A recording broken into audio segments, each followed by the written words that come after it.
today I have a special guest. She's not only a good friend of mine, but also a very talented young lady. Yasmin is really involved in the Greek community. She has big ties with that. She also started doing a lot of event planning, and there's actually one that's going to happen this week that we're excited to be part of. Yasmin was born in DC. She does have parents that there's a part that's from Greek and one part from Argentina. So there is that big tie, and what makes her so special. And she was born here in the US. She's a native from Washington. She does have, she's shaped by immigrant parents.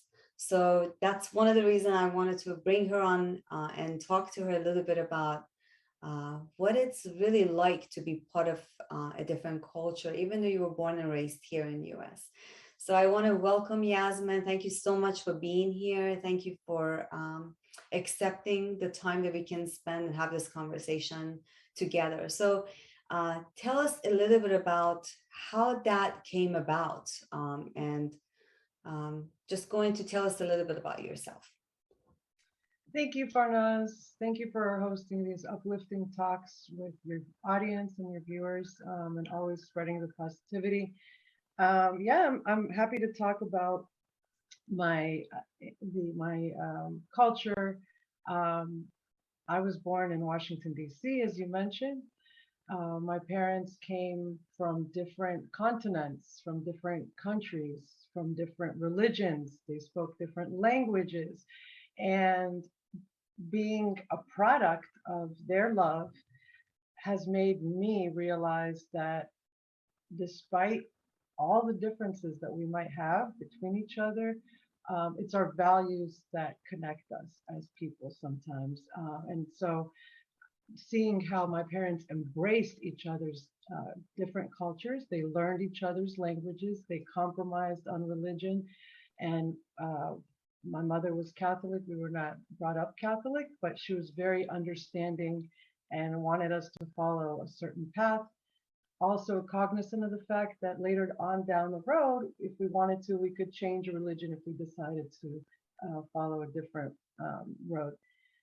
But yes, definitely their ability to learn each other's languages has taught me to have a greater appreciation for cultures different from my own from a very early age.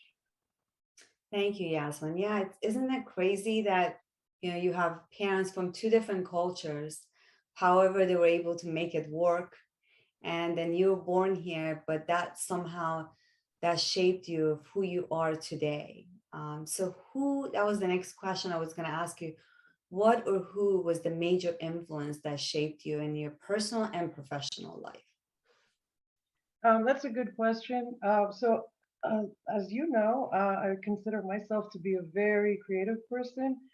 And I think that's something that I get from my mother. Actually, I think that from very early on, she taught us how to be very resourceful and how to make something out of nothing. For example, as a child, I remember my mom making board games using lima beans. She would make rag dolls to play with out of scraps of fabric. And that's probably a testament to the poverty she faced growing up. But it also taught me how to be able to make something out of nothing. And so having that growing up, I feel like it made me very optimistic. Like I never thought that anything was lacking because there was always a way to create something, putting different things together. And I bring that to my personal life, like hanging out with friends or with my fiance. I'm always thinking of ways to solve a problem creatively or come up with a solution. And in my professional life as well, I feel like I'm able to see the light at the end of the tunnel, to know that uh, we might not have all the resources in front of us, but there is another way to come up with a solution to a problem. So yeah, it brings a lot of optimism, just knowing that you can create something maybe in a non-conventional way, and have a final product that's maybe a little bit different from what you expected, but it still is able to fill a certain void and serves as a solution nonetheless. So each of your parents brought something special in you, like your background in arts and communication, and how creative you are, is really the what you've seen them modeling in your life, and so you were able to pick up on some of those great things. And culture is just a great thing. So I know in my own life, same thing, similar than you. My son was born here, but he does have parents from a different background. So it really does help. That root that you have is just the most important thing. So that value is instilled in you.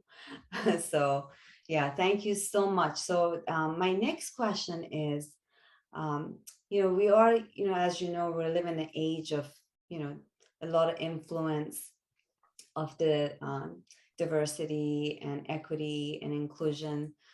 There are topics of everyone's agenda. So, what are the impacts that this has on you as an entrepreneur? Yeah, so actually, that's a topic that I feel like has come up in discussion a lot with friends lately.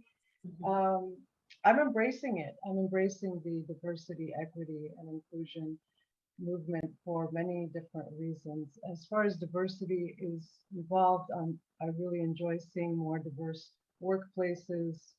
I enjoy seeing different names, different genders, different sexual orientations, appear um, in on the boards of different agencies or companies. I hope that this stays, and this is something that's carried down to the next generation. Um, I personally feel that I have worked in places where a manager told me that he couldn't pronounce my name and he wanted to give me a nickname. And, he laughed and he snickered. And then other people in the room gave suggestions. Maybe we should call her this. And I hope that nobody ever has to face that. I find it disrespectful and something that I don't think these days we tolerate. Whereas maybe a few years ago, before this movement came about, it was not something that was that came to play at all.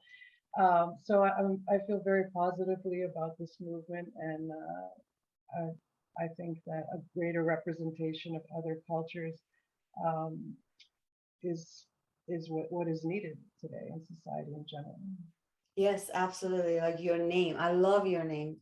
Who wouldn't like Yasmin, Julia? And I even, had to make sure I had the correct pronunciation. Paraskevas. Is that Yeah, close that works. enough? Uh-huh. Okay. So it's like, when I look at your last name, I said, okay, well, I was always worried about so much after I got married and I had the hyphenated and my last name is just not much longer. But, as always, is a learning, right? So learning new names. What does your name mean? Getting to know people is just the importance of, that's what makes culture so important, even traveling to see the world. So I think every single person, every continent, it's special in its own way, and we're all here to learn from one another. So I'm glad that you did mention that. So my next question is, I know that you're doing a lot of events right now. So what do you carry that with you currently that's valuable to your experiences growing up here in the suburbs of DC? Oh, so I actually had so many lovely memories of growing up in the suburbs of Washington. As a child, our parents took us to museums, different exhibits at the convention center or all over downtown Washington. And I thought everybody had these experiences, but I think we're very fortunate to have those here in DC. We're exposed to so much and it's easily accessible to all. Um, so I guess one thing that I carry with me is the memory of those experiences, and I always want to replicate those experiences for others. So I want others to also enjoy the culture, enjoy the uh, active, races that are going on and sports events, because I think BC has so much to offer.